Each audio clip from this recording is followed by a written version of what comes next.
Let's go through a quick recap of what we talked about in this lesson. At this point, you should be able to use active listening to better understand other people's points of view. You should also be able to craft and deliver compelling stories to get your message across. These are stories that should be exciting and memorable.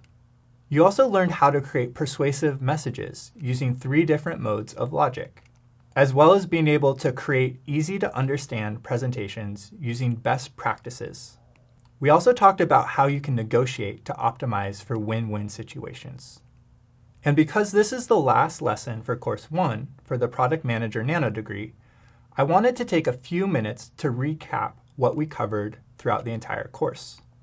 You should be able to describe the role of a PM and a PM's critical partners, build roadmaps and write PRDs, identify and size opportunities, create a business case for a new product opportunity, define the use cases of a product, including its KPIs, build a business model for your new product, including understanding different types of revenue models, and put together and present a compelling product pitch in order to gain internal stakeholder buy-in.